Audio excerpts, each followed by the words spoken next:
Y en Madrid pues se reivindica a Juana la Loca, A Juana Loca. personaje que yo le tengo mucho cariño, pero y de hecho me sabe mal llamarla Juana la Loca, yo la suelo llamar Juana de Castilla o Juana I. Juana primera. Pero Pues nos quitamos la mascarilla, ¿quieres o como tú no? digas, si tenemos distancia Tenemos y distancia, sí, y estamos aquí vale. tranquilos. Tú nos dices, Ana, si ya...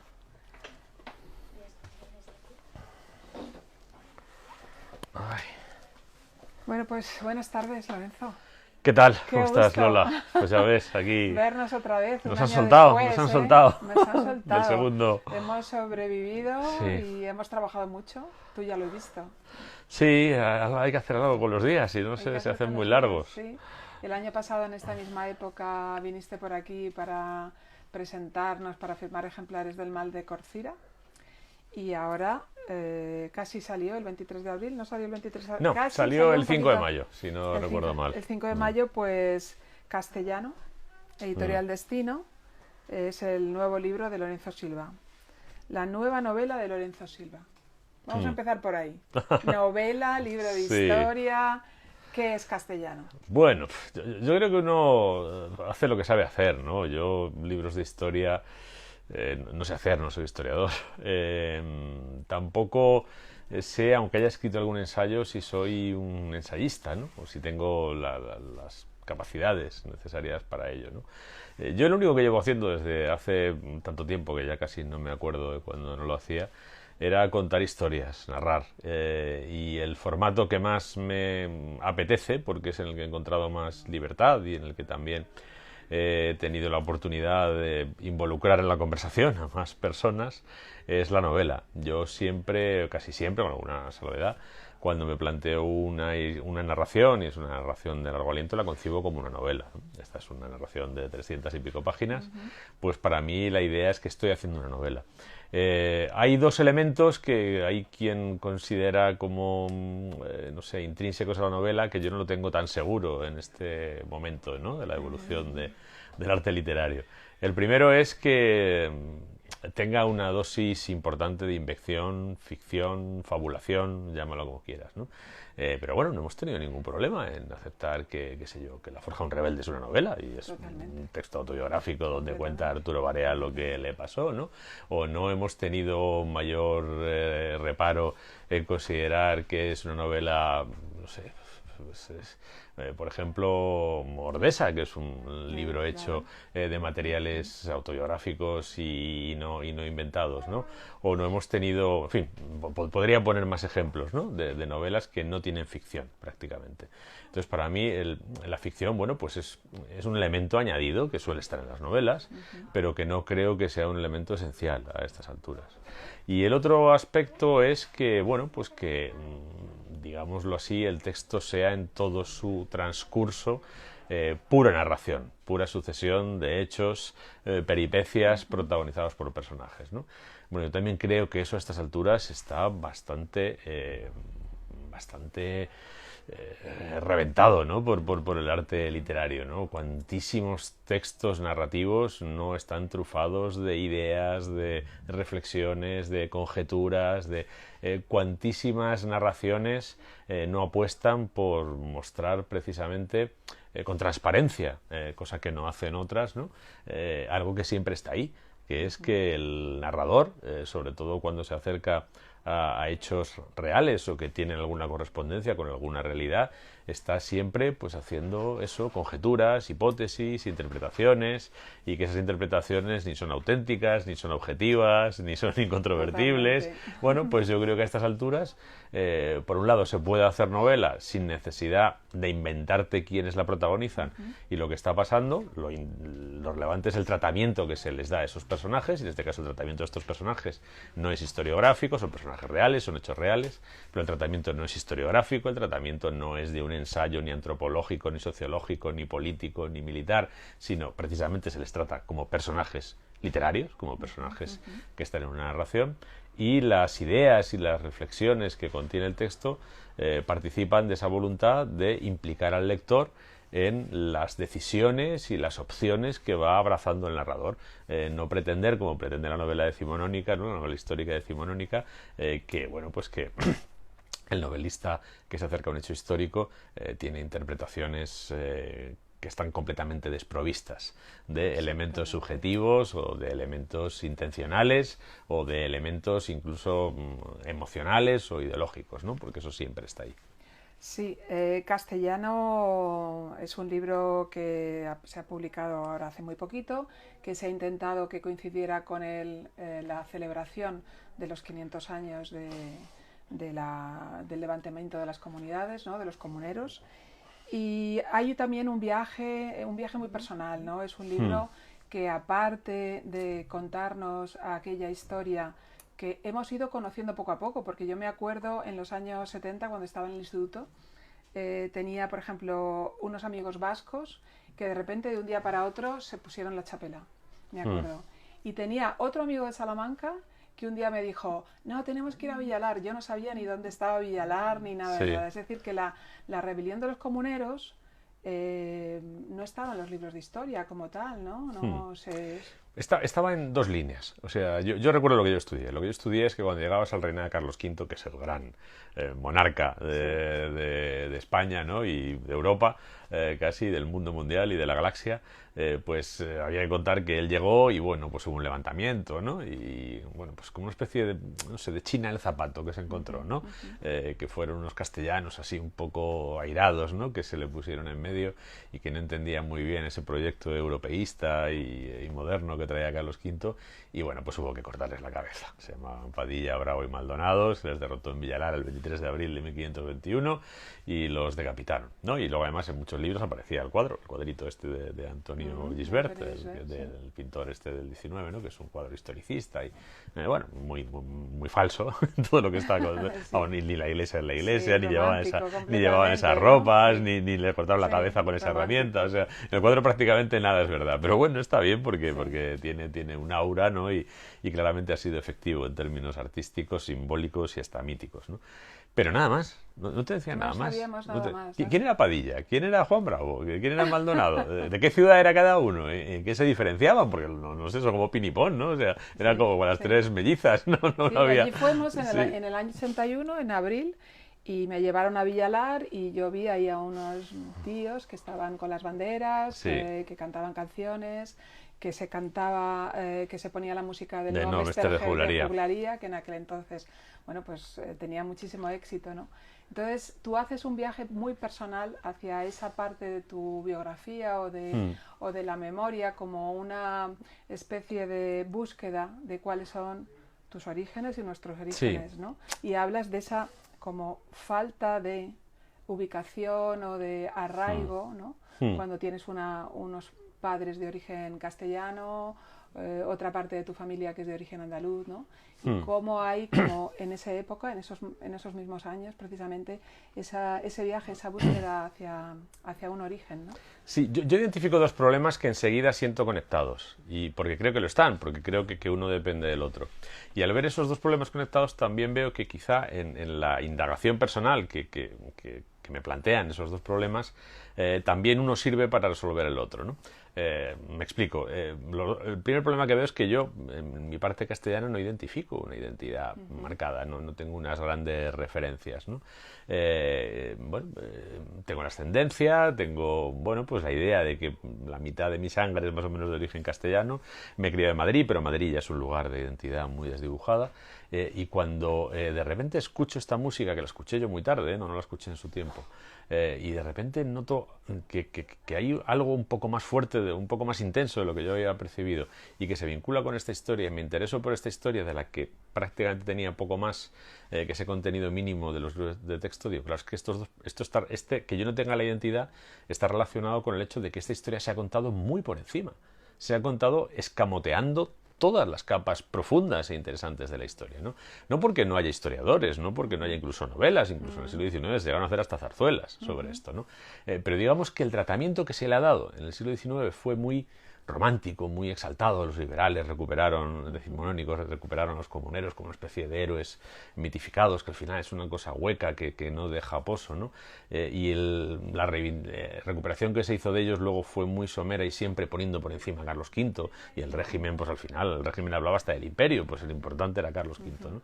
Y entonces me di cuenta de que, claro, que yo no sentía una identidad porque algo que expresaba de manera muy profunda esa identidad o ese carácter castellano se había reducido a un conocimiento superficial y en buena medida se había enmascarado, o el relato que se había hecho desde la ficción, el relato común, colectivo que se había hecho, había sido un relato ineficaz, porque lo que quedaba era muy poco.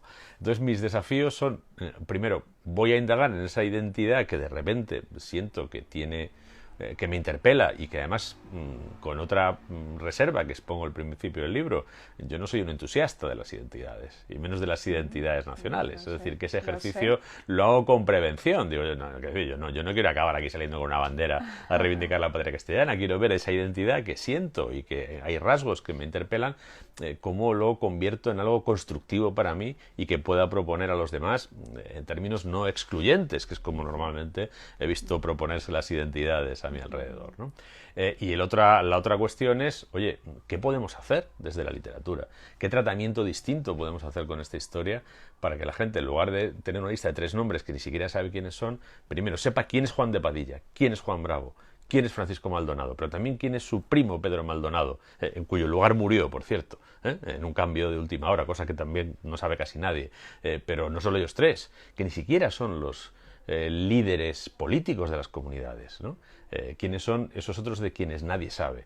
Pedro Girón, Pedro Laso de la Vega, el licenciado Bernaldino, el obispo Acuña, todos esos hombres, bueno, pues de la sociedad castellana, preocupados por el progreso de su país, preocupados por cómo un emperador de origen extranjero quiere aprovecharse de la riqueza del país sin pensar en su progreso, y entonces promueven un movimiento que sí, que acaba siendo una revuelta, una revolución, pero que tiene una base cívica, que tiene unas bases doctrinales, que se acaba traduciendo en unas normas, en unos capítulos de Tordesillas que son casi un antecedente del constitucionalismo español, son casi el primer texto del constitucionalismo español, y uno ve el hilo que lleva de esos capítulos de Tordesillas aprobados por la Junta General de las Comunidades en Tordesillas a la Constitución de 1812, y de la Constitución de 1812 a la de 1931, y de la de 1931 a la de 1978, y esto no es un artificio, es que los liberales del 19 invocan a los comuneros. Es que Azaña, en el año 31,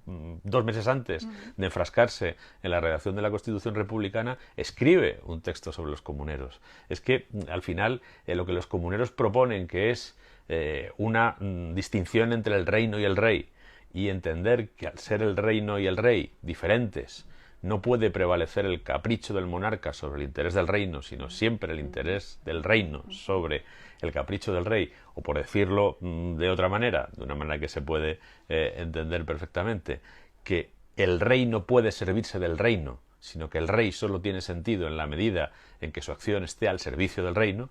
Bueno, ese es el principio de la monarquía parlamentaria, que si a Carlos V le costó muchísimo aceptar, tanto que decapitó a todos los que se lo propusieron, sin embargo a su remoto descendiente Felipe VI no le cuesta nada aceptarlo. Esa es la premisa sobre la que se basa la actual monarquía española, ¿no? Esa legitimación por el servicio a la nación. Bueno, pues digo, todo esto hay que contarlo, pero que llegue, que llegue y que además, que lleguen no solo las ideas, sino también, a mí, vuelvo a lo de antes, yo sobre todo soy un contador de historias, me interesan las ideas, porque estas ideas están engarzadas en la historia y son motores de la historia, no solo de esta historia, sino de la historia posterior de Castilla y de España, pero me interesa mucho acercar a los seres humanos, a los hombres y mujeres, y puedo decir hombres y mujeres, porque en esta historia hay mujeres relevantes, y además lo son por sí mismas, ¿no? Lo es Juana I de Castilla, la madre de Carlos V, lo es María Pacheco, la viuda de Padilla, que gobierna Toledo durante 10 meses después de la derrota de su marido. Lo es incluso un personaje de quien casi nadie sabe, que es María de Lago, que es la mujer de Alcázar de Madrid, porque Madrid también fue una ciudad comunera, esta ciudad en la que ahora estamos, y Alcázar, que era donde estaban los partidarios del rey, resistió a la revolución durante meses, y al frente de esa revolución no estaba el alcaide, que estaba en otras cosas, ¿no? Sino que estaba su mujer, María de Lago. Es decir, que la resistencia del Alcázar de Madrid frente a la revolución de las comunidades también la hizo una mujer, ¿no? Y en el lado del emperador había también personajes muy interesantes, como el cardenal Adriano, que acabó siendo papa, que era uno de los virreyes, o como el almirante don Fadrique, que era otro de los virreyes, el almirante de Castilla, que es un individuo verdaderamente espectacular. En cualquier otro país ahí sería un personaje al que se le habría sacado petróleo en las ficciones. Y entonces intenté construir un libro que acercara a estos personajes y estas ideas que creo que son relevantes, que son próximas, que son pertinentes, que incluso tienen vigencia y actualidad al lector del siglo XXI. Entonces pensé, pues a lo mejor para hacer eso tiene sentido, en lugar de limitarme a hacer una novela histórica, contar mi propio proceso de aproximación a esta historia y mi propio proceso de encontrar en ella algunas claves respecto del carácter castellano y mi propio trabajo mental y personal para convertir esas claves no en una cachiporra con la que darle a alguien en la cabeza, que eso es lo que he visto con la identidad todo el rato, sino como un patrimonio generado por Castilla y los castellanos para la humanidad y que puede ser valioso y válido incluso para quien no se sienta castellano. Yo que me siento castellano, pues no diré que sienta un orgullo, pero bueno, pues siento satisfacción, ¿no? de que algo que veo vinculado a mis orígenes tiene un valor que va más allá de Castilla, que ha influido en algunos de los aspectos positivos de la evolución de la sociedad española a lo largo de la historia y que puede ser un referente para otros, para quienes no necesariamente sean castellanos. ¿Y cómo es ser castellano?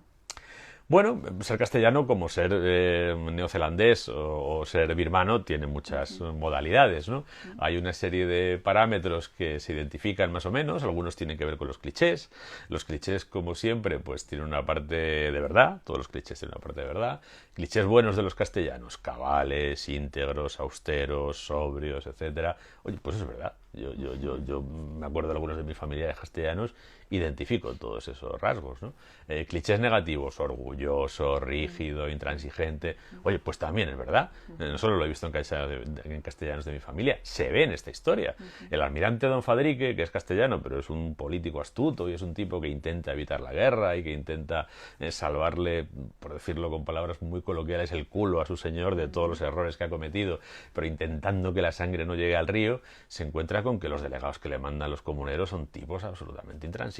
Le mandan un franciscano que se llama Fray Pablo de León, que el tipo es que no hay manera de hablar con él, porque no es que sea rígido, es que es lo siguiente a la rigidez. Luego sus clichés también son verdad y también están ahí, ¿no? Pero más allá de los clichés y más allá de los localismos, ¿no? Que algunos además, ahí sí que hay falsedades, ¿no? Yo menciono, y mira que a mí me gusta Machado, pero menciono ese verso de Machado en el que dice que los castellanos son atónitos palurdos sin danzas ni canciones. Toma ya, si esto fuera el momento actual, Machado estaría cancelado, pero bueno, bien, lo dice. Le habrían puesto a caer de un burro en las redes. Lo dice, atónitos palurdos sin danzas ni canciones. Pues no es verdad. Hay un folclore castellano musical que además tiene canciones y tiene música que es bailable y que precisamente está vinculada a danzas. Que el rato que estuvo viviendo en Castilla Machado no viera a nadie, pues a lo mejor es que estaba a otras cosas. Bueno, todos sabemos que estaba a otras cosas en Soria perfectamente legítimas y ya está. Él estaba a sus poemas, a sus paseos y a sus amores. Bien, pues me parece muy bien, pero es un veredicto injusto, ¿no? Castilla, pues sí, tiene un folclore, sí tiene una alegría de vivir, hombre, mesetaria, ¿no? No es como la del Caribe, para que nos vamos a engañar, ¿no? Pero oye, muchos castellanos acabaron en el Caribe, ¿no?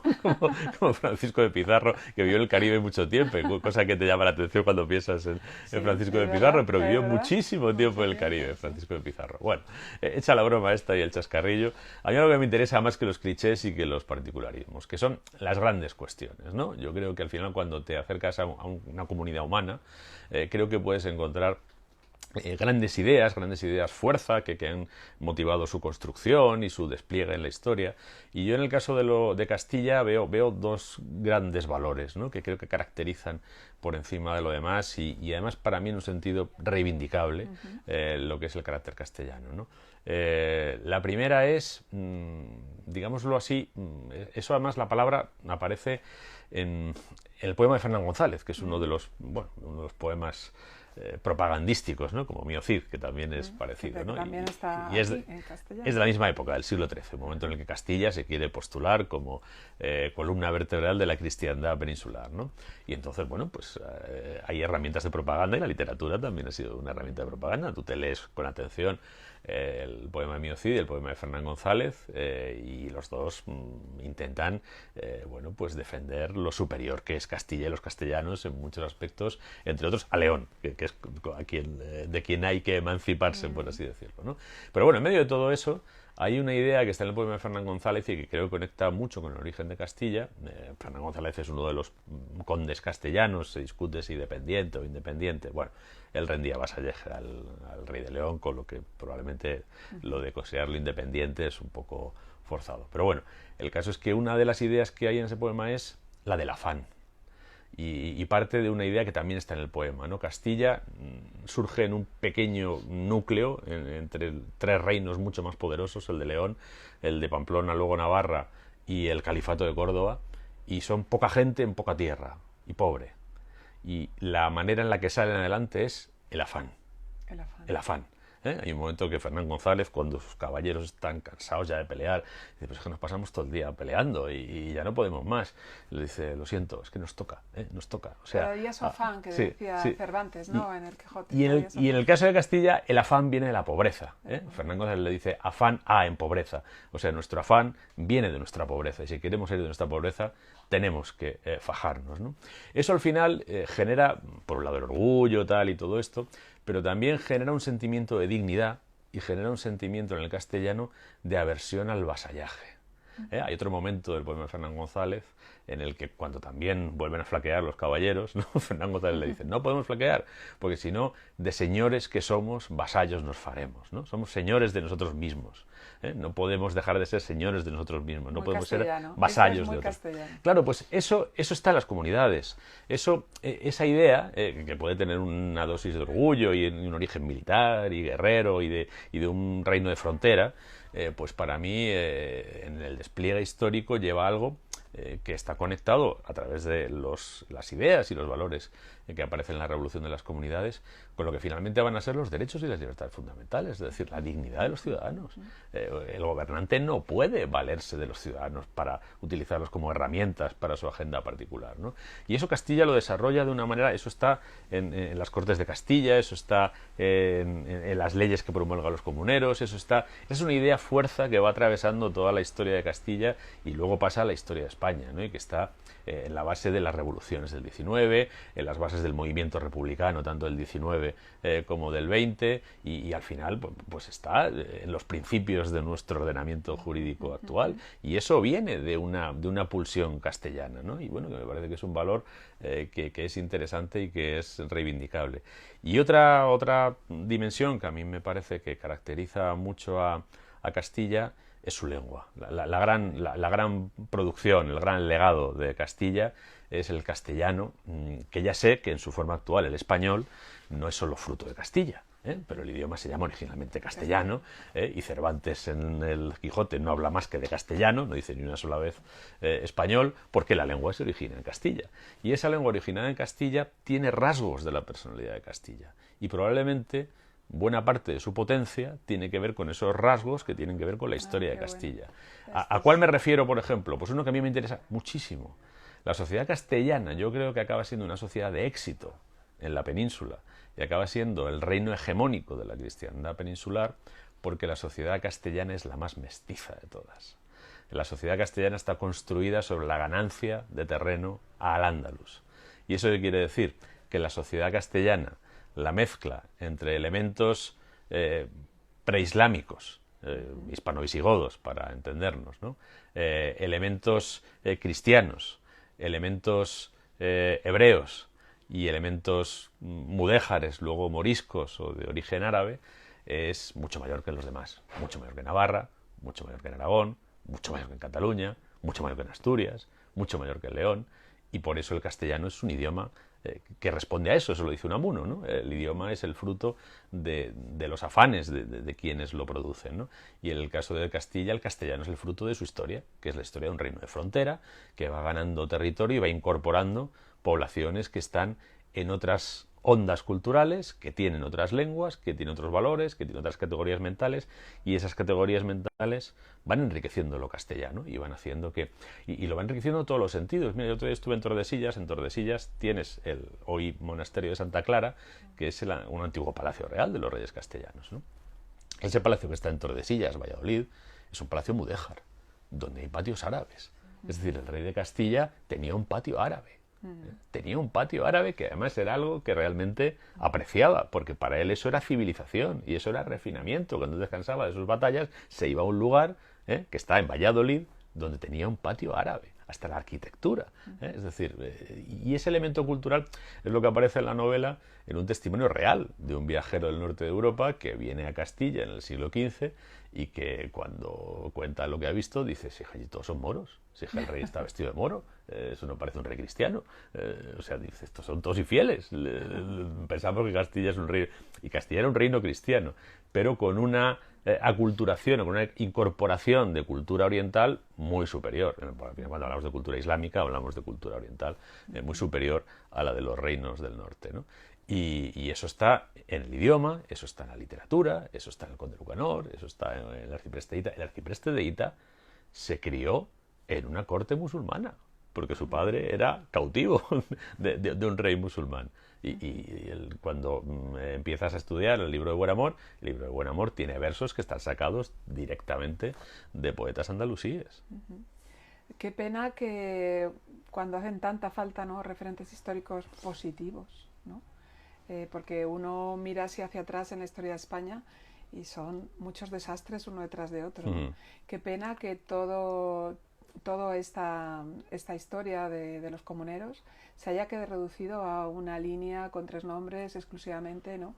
Y que no esté como impregnado no solamente en la historia de los castellanos y de Castilla, sino de cualquiera, porque esto forma parte de la historia de toda la nación, ¿no? Y además, fíjate, con algo que yo creo que es una buena lección, y es una buena lección para el presente. A mí algo que me llama mucho la atención, bueno, una historia de este tipo también tiene una dificultad, que es que tienes que ir a las fuentes históricas, salvo que quieras dedicarte a fabular libremente, y eso yo no lo quería hacer, quería hacerlo más al crear a Juan de Padilla como personaje literario, o al almirante de Don Fadrique como personaje literario, quería hacerlo a partir de quienes fueron, no inventarme yo libremente cosas según me apeteciera, ¿no? Y cuando vas a la documentación, cuando vas a los documentos que se conservan, hay muchas cartas, tanto por ejemplo de Padilla tenemos cartas, de Fadrique tenemos cartas, en las que se explayan bastante sobre lo que está pasando, ¿no? Pues hay algo que a mí me llama mucho la atención y que destacaría para quienes hoy viven en esa crispación que al final conduce a designar como enemigo abatible, al que se puede no solo batir, sino abatir a quien sostiene una visión diferente de las cosas, ¿no? Y me parece que estos castellanos del siglo XVI nos dan una lección en sentido contrario, que convendría retener, ¿no? Una cosa que es muy llamativo es que los cronistas imperiales, Mejía, Santa Cruz, Sandoval, son partidarios de Carlos V, o sea, son del Atleti, pues hablan del Atleti, no esperes que uno del Atleti pues empiece a decirte que su equipo es una mierda, ¿no? Es decir, el Carlos V pues es un gran estadista, un gran, bueno, pues un personaje providencial y demás, pero aun intentando poner a la mejor luz posible a su señor, reconocen que, por ejemplo, Juan de Padilla era un tipo que tenía nobleza de carácter, y que tenía valor en combate, y que tenía valores, y que tenía prendas personales destacadas. Oye, qué lección en el siglo XVI. Había habido una guerra terrible, se habían linchado, degollado, decapitado, y pese a todo, tú ves que los cronistas imperiales no dicen este es un facineroso, este es un desalmado, este es una basura. No, una y otra vez se ven forzados a reconocer que si ese hombre generaba esas pasiones, consiguió arrastrar a la gente, consiguió, pues es porque tenía unas prendas personales y un carisma y un valor y una dignidad personal y unas virtudes personales que no se pueden desconocer, aunque sean nuestro enemigo, ¿no? O, por ejemplo, las cartas que le manda el almirante a Carlos V. El almirante no es que defendiera el reino, es que se lo salvó literalmente cuando lo tenía perdido, ¿no? Pero bueno, una vez que ya te salva el reino, y sobre todo al final le mandan muchas cartas, ¿no? Y es muy interesante el principio, cuando Carlos V nombra al almirante virrey, el almirante recibe la carta y le responde, ¿no? Y le dice, bueno, me lo voy a pensar, lo primero, o sea, ponte en la situación, me lo voy a pensar, y además algunas cosas tienen que cambiar, y esta gente, hay cosas en las que tiene razón. Dicen que Carlos V, cuando recibió la carta, se la hizo leer 3 veces, ¿no? No sé si para confirmarlo, para ver si lo tenía que mandar a apresar, ¿no? Pero bueno, ya tiene ese valor. Pero es que cuando consigue acabar con la revolución, le manda una carta de 30 páginas, que es la relación de todos los errores que han cometido el emperador y sus consejeros, de todas las demandas de los comuneros que son razonables.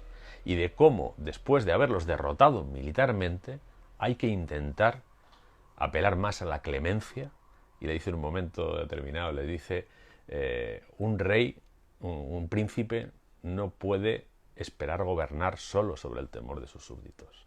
No puede ser que los castellanos sientan que encontráis leyes para degollar, pero nunca para gratificar ni para perdonar. Y eso se lo dice el tipo que le ha sofocado la revolución. Bueno. Y le expone todas las cuestiones en las que esa revolución es razonable, esa revolución tiene causa justa. Y además le dice cosas como que, por ejemplo, bueno, pues sí, los han derrotado, ¿no? Pero que en adelante, cuando haya, porque todo además tiene su origen en que Carlos V, para financiar su proyecto imperial, entre otras cosas, quiso establecer impuestos abusivos sobre los castellanos, ¿no? Que además eran asfixiantes para los más pobres, ¿no? Pues ese señor, que es un grande de Castilla, que le ha ganado la guerra al emperador y que está hablando con el emperador, le dice, y en adelante, si hay que financiar los gastos del reino y demás, procuremos que el peso caiga más sobre los grandes que sobre los pequeños. Porque sí, los pequeños... Totalmente. Entonces dices, bueno, casi hay momentos que yo sentía nostalgia del siglo XVI. Digo, esto ya es muy duro, ¿no? Pero me parece que es interesante, ¿no? Que vayan, porque estas personas son personas, bueno, que tenían algunos una buena formación, que se enfrentaron a desafíos casi existenciales del Estado y del reino, que tenían mucha experiencia y que desde esa experiencia dicen estas cosas, ¿no? Yo creo que deberíamos escucharlos un poco más, pero para poderlos escuchar los tenemos que conocer. Hay que conocerlos. Si ni siquiera los conocemos, ¿cómo lo vamos a escuchar? Los podemos, desde luego, conocer perfectamente en castellano, en el nuevo libro de Lorenzo Silva. Aquí está. Aquí está la historia de los comuneros, aquí está la propia historia de Lorenzo Silva y su búsqueda de esos orígenes, de esas raíces, y está el reconocimiento, desde luego, de una parte de la historia muy importante que nos puede hacernos sentir un poco mejor con nuestra propia atrás, ¿no? De dónde venimos. A mí me parece que es un libro, desde luego, muy interesante, como siempre muy bien escrito, porque los libros de Lorenzo siempre son escrupulosamente bien escritos, muy documentado, absolutamente documentado, y en el que se transmite una pasión, ¿no? por lo que está contando, y un deseo, desde luego, de fijar las cosas de una manera accesible a muchos lectores, que yo creo que eso es muy importante, ¿no? La capacidad que tú tienes, con la cantidad de lectores que tienes en todos los sitios, poder transmitir esta historia. Me parece que es una gran celebración del quinto centenario de las luchas de las comunidades, ¿no? Yo, fíjate, Lola, casi me contentaría aunque fuera una puerta de entrada, sí. Porque el libro tiene una vocación de síntesis, no es un libro exhaustivo, pero intenta ser completo, es decir, que se entiendan bien las causas, que se entienda bien por qué fracasó la revolución y que se entienda bien cuáles fueron las consecuencias. Pero a mí me gustaría, para el que tenga curiosidad y para el que tenga interés, el libro recoge lo esencial. Creo que yo intento, y no sé si consigo, delinear a los personajes principales para que se vea precisamente su complejidad, que no está, hacer una historia maniquea sobre esta revolución es muy difícil, no es una historia de buenos y malos. Y al final del libro yo le doy al lector, con curiosidad, la puerta de entrada a otros materiales donde puede encontrar muchísimo más. Sí, así es, desde luego. Yo no he notado en ningún momento ese afán maniqueo, en ningún momento. No es una historia de buenos y malos, como tú has dicho, es una historia triste, desgraciada, ¿no? Porque los buenos en este caso terminan muy mal, ¿no? Pero que merece la pena conocer, ¿no? Y desde luego conocer a través de un gran escritor como es Lorenzo Silva, ¿no? Que haces, pues eso, lo complicado lo haces fácil y ameno, que es lo mejor que se puede tener, ¿no? En la literatura, alguien que te acompañe en el descubrimiento de un periodo de la historia de España pues muy importante y poco conocido a nivel general. Es verdad que se han reeditado ahora muchos libros y dentro del mundo de los historiógrafos pues desde luego que ocupa un lugar muy importante, ¿no?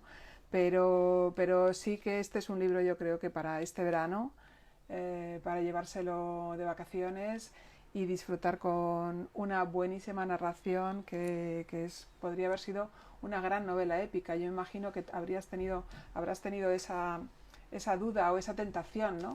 Sí, pero fíjate, he pretendido, creo que la gran novela épica al final supone casi subirse a un púlpito y arrojarle al lector desde el púlpito la historia, ¿no? Casi he querido lo contrario, he querido ponerme lo más a ras de tierra posible, hacer a estos personajes, a sus hechos, a las razones y las motivaciones de sus hechos, que a veces son complejas porque, bueno, pues oye, los ideólogos del movimiento eran los doctores de Salamanca, quienes escriben las disposiciones de las comunidades son los juristas de Valladolid, que eran los mejores juristas del reino.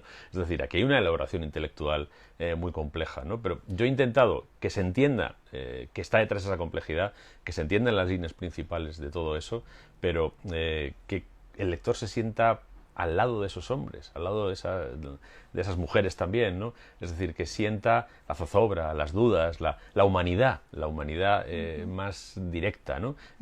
Apartando ahí un poco la épica, ¿no? Aunque la historia tiene dimensiones épicas, a mí ese momento, por ejemplo, en el que Juan de Padilla acaba de obtener una victoria, que lo acaba de acreditar casi como el jefe militar de las comunidades, ¿no? En Torrelobatón, y envía una carta a Valladolid, que es donde en ese momento está el gobierno de la comunidad, ¿no?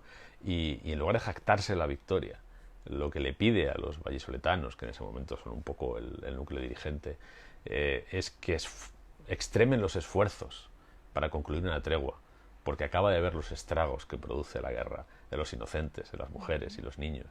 Y dice, yo sería una criatura salida del infierno si no hiciera lo imposible por evitar que estos estragos se repitan. Y te das cuenta que ahí hay un ser humano, que además está sufriendo por el daño que se ha producido a sus órdenes y que él siente que tiene causa justa para producir, pero no termina de estar seguro de si es del todo indispensable, ¿no? Y ahí es donde quiero llegar, ¿no? Porque a veces la épica esta gigantesca nos sitúa a una distancia sideral de los seres humanos, ¿no? Y yo creo que lo interesante es percibir la textura humana de la gente. O la propia María Pacheco cuando se queda sola en Toledo, que se queda viuda, que tiene un niño pequeño, que le preocupa qué va a pasar con ese niño, que le preocupa si va a perder todo, para empezar, todo su patrimonio, que le preocupa que no humillen a los toledanos como no humilla a los segovianos, como no humilla a los vallisoletanos. Es decir, que es una mujer que intenta jugar sus cartas para salvar a los suyos, ¿no? En unas circunstancias muy difíciles, y cómo ella intenta sobreponerse, ¿no? Yo he querido más trasladarle al lector a esos momentos y a esa intensidad humana que hacer una relación de batallas con todas las escaramuzas, con todos los cañonazos y con todas las cargas de caballería. Hay cargas de caballería, hay arcabuzazos, hay cañonazos, porque están en la historia. El libro además está, en la dosis justa, intento. Cada capítulo tiene una pequeña viñeta con un grabado muy bonito que merece la pena mirar tranquilamente, ¿no? Porque verdaderamente ilustra el capítulo del que se trata. Yo creo que lo has conseguido, Lorenzo. A mí me parece que es un libro que va a gustar, que está gustando ya muchísimo.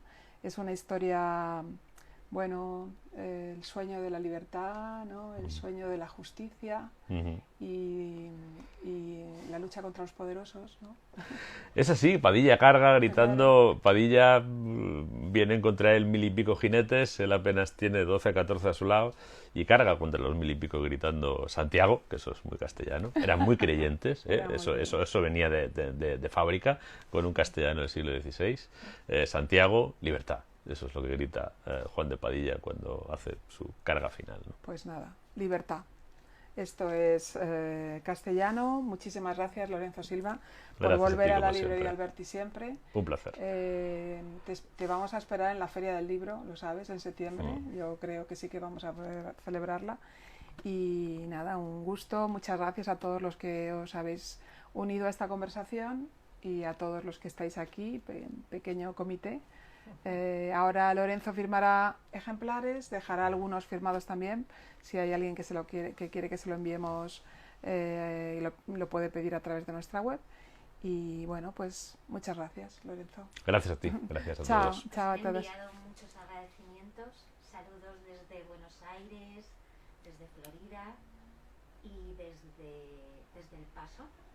Y bueno, gente muy entusiasmada con el libro y dando las gracias. Bueno, pues saludos me alegra enormemente, de saludos verdad. al Paso y a Sí, Florida. saludos al Paso. Y todos Sí. tan cercanos, ¿no? Tan unidos por estos cables y por esa ventana. Y gracias al El castellano. Paso, Florida, castellano. El Gracias Paso, al Florida, es castellano. América y son palabras en castellano. El Paso.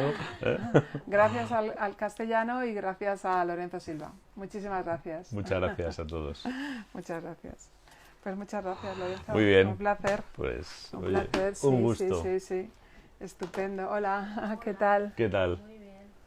Vamos a ponernos el bozal. Sí, hay que ponérselo, hay que ponérselo. Bueno, he hecho un sorbito de agua. El libro lo tienes en la caja, sí.